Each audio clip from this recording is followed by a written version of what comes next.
புதுச்சேரி மாநிலத்தில் கடந்த கால திராவிட முன்னேற்ற கழக காங்கிரஸ் கூட்டணி அரசு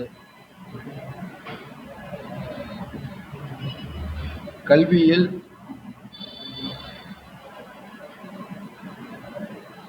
இருமொழி கொள்கை மற்றும் மும்மொழி கொள்கையில் ஒரு சரியான நிலைப்பாட்டை எடுக்காததால் புதுச்சேரி மாநிலத்தில் கல்வி பயிலும் மாணவர்கள் மத்திய அரசின்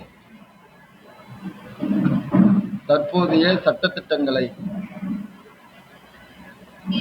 அமுல்படுத்தும் பொழுது பெருத்த சிக்கலுக்கும் இன்னல்களுக்கும் ஆளாக்கப்பட்டு வருகின்றனர்.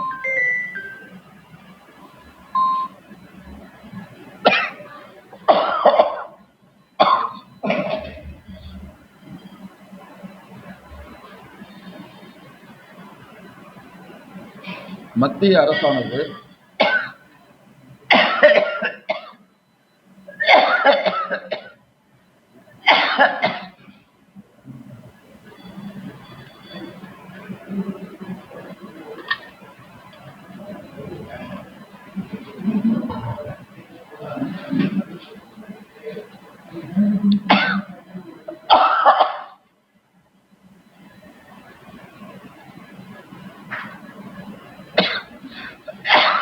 அப்பா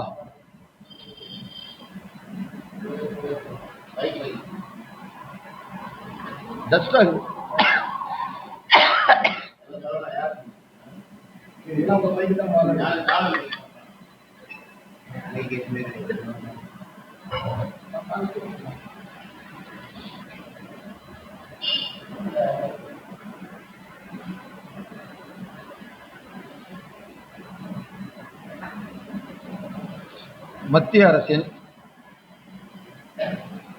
கல்வித்துறை சம்பந்தமான அவ்வப்போதைய திடீர் என்ற அறிவிப்புகள்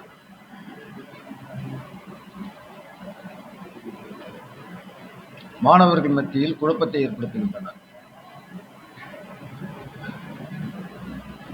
இதில் புதுச்சேரி அரசு நிர்வாகம் ஒரு உறுதியான நிலைப்பாட்டை எடுக்க வேண்டும். மும்மொழி கொள்கையை அமுல்படுத்தும் போது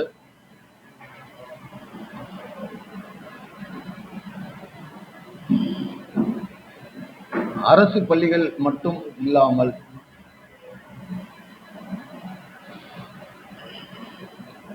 தனியார் பள்ளிகளில் செயல்பட்டுக் கொண்டிருக்கும் தமிழக கல்வி வாரியத்தின்படி எந்த நடவடிக்கை எடுத்தாலும் அரசு மற்றும் தனியார் பள்ளிகளுக்கும் பொருந்துவது போன்று ஒரு நடவடிக்கை எடுக்க வேண்டும். புதுச்சேரி மாநிலத்திற்கு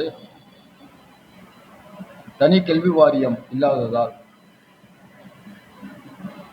தமிழக கல்வி வாரியத்தின் அடிப்படையிலேயே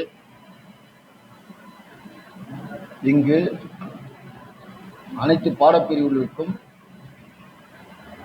தேர்வுகள் நடத்தப்படுகின்றன. அந்த அடிப்படையில் தமிழகத்தில் மறைந்த முன்னாள் முதலமைச்சர் மாண்புமிகு புரட்சித் தலைவர் அம்மா அவர்கள் இருமொழி கொள்கை மட்டுமே ஏற்கப்பட ஒன்று என்கின்ற அடிப்படையில் தமிழகத்தில் மும்மொழி கொள்கைக்கு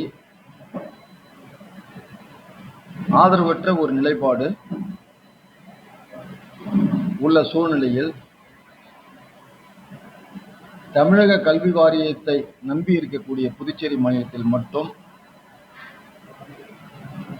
சிபிஎஸ்இ பாடத்திட்டம் உள்ளிட்ட அரசு பள்ளிகளில் மும்மொழி கொள்கையை அமுல்படுத்த வேண்டிய அவசியம் என்ன என்பதை அரசு நிர்வாகம் உணர்த்த வேண்டும். பொதுவா புதுச்சேரி மாநிலத்தை பொறுத்தமட்டில் அரசு கல்வித்துறையினுடைய கட்டுப்பாட்டில் 90% மேற்பட்ட எந்த தனியார் பள்ளிகளும் அரசின் சட்டத்திட்டங்களுக்கு உட்பட்டு நடப்பதில்லை.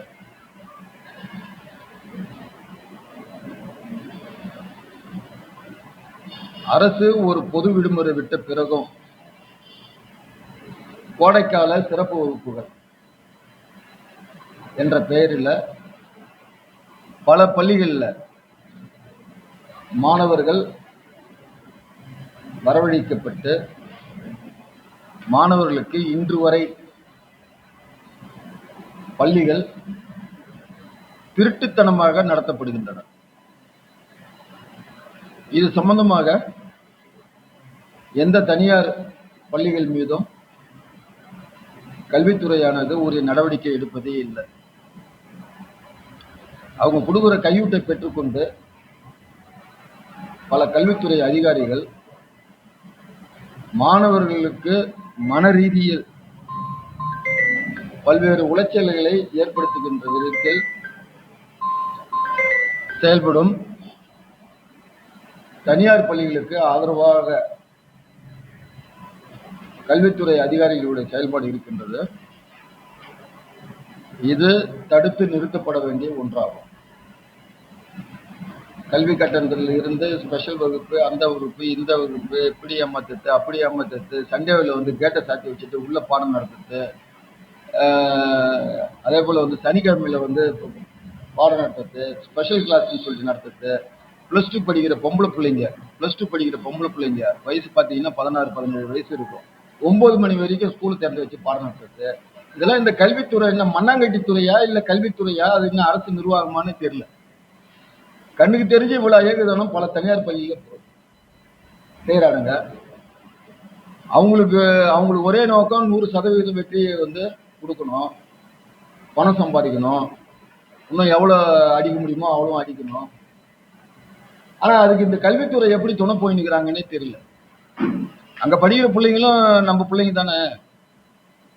அப்ப நம்ம பிள்ளைங்களை வந்து ஒரு சில தனியார் பள்ளி நிர்வாகம் வாட்டி வதைப்பதற்கு இப்படிப்பட்ட தவறுகள்லாம் செய்யலாமா?